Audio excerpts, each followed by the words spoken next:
50 celui-là. Donc ce bambou est cultivé en Chine, notamment, vous avez vu le film Tigre et Dragon? Oui. Oui, là où il y a les combats de bambou, dans les bambous et tout ça. Dans tous les films chinois, quand vous voyez des combats de bambou, dans les bambous, ils ont lieu au même endroit. En Chine, ils cultivent le bambou comme nous on cultive le blé, donc pour faire tous les échafaudages là-bas, tout ça. Donc le bambou a été coupé là-bas et ramené donc ici par container au mois de novembre l'année dernière déjà. Alors il y a plusieurs choses sur le bambou qu'on raconte. C'est un matériau assez incroyable et notamment le fait qu'on sait que le bambou fleurit une seule fois dans sa vie. Et il y a des bambous qui vivent jusqu'à 120 ans. Et la chose incroyable, c'est que quand une espèce de bambou fleurit dans le monde, à un endroit, tous les bambous de la même espèce, représentant la même espèce sur toute la surface de la Terre, se mettent à fleurir au même moment. Et on n'a jamais trouvé l'explication scientifiquement de ça.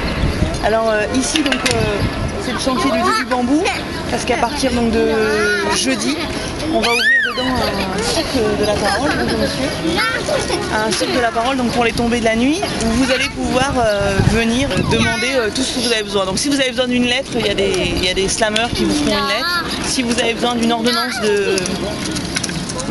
parce que vous avez des mots de ventre, des cris des insomnies, vous aurez donc une ordonnance de poésie, un genre nouveau. Si vous avez besoin de... Moi j'ai besoin parce que je vais faire un triathlon, j'ai besoin une ordonnance de motivation, voilà. De résistance. Bon bah à partir de jeudi, donc vous pourrez en avoir une sans souci. L'architecte est australien, et l'équipe est australienne, belge, anglaise, française, québécoise et israélienne. Tout ce petit monde réuni. De Chine donc. Et il y a aussi des choses pour les enfants, enfin des choses qui sont accessibles. Les linguistes, phonologues, il fallait l'inventer, et elle est donc spécialiste de toutes les langues. Selon la façon dont vous prononcez le mot, le sens du mot change. Donc notamment les langues asiatiques et les langues est-africaines. Et donc elle nous apprendra aussi à faire des clics. Vous savez les clics de la langue africaine là, et tout ce que ça signifie, d'Afrique du Sud et tout ça. Voilà. Donc on a aussi dans notre souk à chaque fois voilà, une invitée type comme ça, une espèce de professeur tournesol du langage qui vient raconter des choses sur l'origine du langage, sur pourquoi les grands singes ne parlent pas. Et on a un musicien qui travaille aussi sur le bambou évidemment, la lutherie en direct d'instruments de bambou.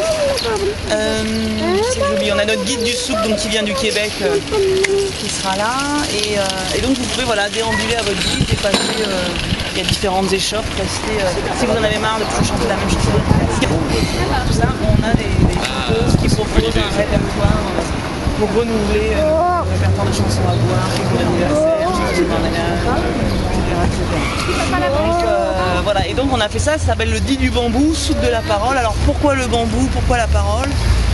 Tout simplement parce qu'une fois le prophète, une histoire qui s'est passée dans les pays arabes, il a appelé Ali, son gendre, et il lui a dit une vérité incroyable, qui tenait directement de l'Éternel évidemment. Et il lui a dit, tu ne pourras partager cette vérité que si tu l'as dit à quelqu'un qui peut la partager, vraiment la porter avec toi. Alors au départ, il est parti super content avec sa vérité, qu'il éclairait, tout ça. Puis au fur et à mesure des jours, comme il trouvait personne avec qui la partager, c'est devenu un véritable boulet à porter.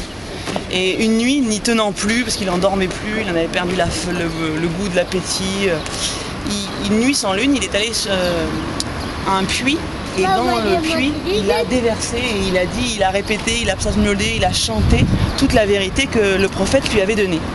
Et l'eau du puits a été tellement bouleversée qu'à son tour, elle n'a pas pu garder cette vérité et qu'elle l'a transmise à la terre. La terre en a été tellement remuée qu'elle non plus, elle n'a pas pu la garder, et donc elle l'a transmise au bosquet de bambou qui poussait sur elle. Et là, le bambou lui-même s'est mis à trembler, tellement bouleversé par cette vérité, qu'il s'est penché, et que là, un homme qui passait par là a vu le morceau de bambou vraiment arriver devant lui, et il a pris comme ça, il a été inspiré, il l'a coupé, il a percé des trous, il l'a calé entre ses dents, et il s'est mis à jouer de la flûte.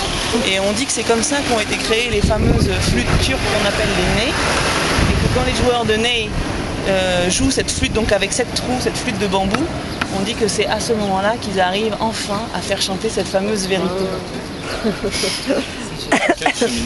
Voilà, donc c'est en hommage à cette histoire qu'on s'est mis à faire un souk de la parole dans ces grands morceaux de bambou que nous aussi on essaye de faire chanter.